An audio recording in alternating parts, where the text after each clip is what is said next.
यानंतर आता घेऊयात टॉप 9 बातम्यांचा आढावा। सुरुवात करूयात राजकीय टॉप 9 बातम्यांनी। मराठा आंदोलक मनोज जरांगे पाटलांच्या पश्चिम दौऱ्याचा आजचा या ठिकाणी पश्चिम महाराष्ट्र दौऱ्याचा दुसरा दिवस। पंढरपुरात जरांगेंच्या गावभेट बैठका होणार, तर सांगलीच्या जतमध्ये जरांगे पाटलांची आज जाहीर सभा होणार। 29 ऑगस्टच्या आंदोलनाची तयारी करा। अंतरवालीमध्ये होणाऱ्या आंदोलनाच्या रोज पोस्ट टाका। मराठ्यांच्या मुलांचं नुकसान होऊ देऊ नका, मनोज जरांगेंचं मराठा बांधवांना आवाहन।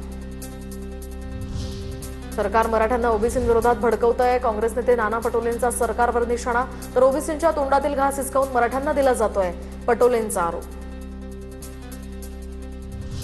आमदार प्रसाद लाड भारतीय जनता पार्टीचं जहाज बुडवणार। प्रसाद लाड यांना लक्ष्मण हाकेंकडून शिवराळ भाषेत टीका, तर हाके प्रसाद लाड यांच्या क्रिस्टल कंपनीच्या गैरव्यवहारासंदर्भात सुद्धा उपोषण करणार।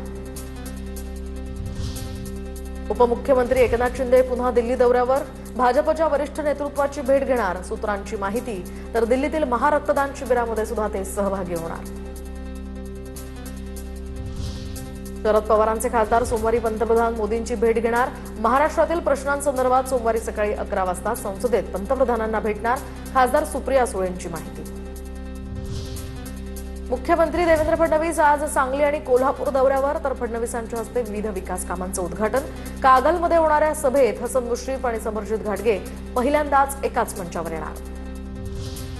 राज ठाकरेंचा आज रायगड दौरा। मुंबई गोवा महामार्गाची पाहणी करणार। माणगाव पेण पनवेल मनसे कार्यालयाचंही उद्घाटन करणार। मुंबई गोवा महामार्ग 97% पूर्ण, मग राज ठाकरेंची पाहणी कशासाठी? राज ठाकरेंना खड्डे किंवा महामार्गाच्या कामातील त्रुटी पाहायला मिळतील असं वाटत नाही, भाजपच्या वैभव खेडेकरांची प्रतिक्रिया। आता बघूया टॉप 9 मोठ्या बातम्या। लाखोंचा खर्च होऊन सुद्धा 1000 तरुणांमध्ये फक्त 12 तरुणांना कायमस्वरूपी नोकरी। प्रयागराजमध्ये छात्रों की गूंज या कार्यक्रमातून राहुल गांधींचा सरकारवर निशाणा। तरुणांना चक्रव्यूहमध्ये फसवलं जात असल्याचाही राहुल गांधींचा आरोप। पंतप्रधान मोदींसोबत चर्चा केल्यानंतर राजीनामा दिला। जेनझी तरुणांचा दिशाभूल करण्याचा प्रयत्न झाला। शिक्षण मंत्रिपदाचा राजीनामा दिल्यानंतर धर्मेंद्र प्रधान यांची पहिली प्रतिक्रिया। झारखंडमधील विद्यार्थ्यांच्या आंदोलनाचा आजचा 16वा दिवस। विद्यार्थ्यांची सरकारसोबत कालची बैठक निष्फळ।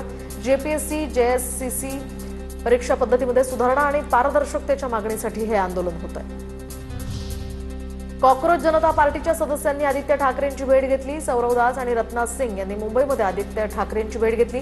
ठाकरेंचा पक्षानं दिलेल्या पाठिंब्यासंदर्भात सीजेपीनं आभार मानले।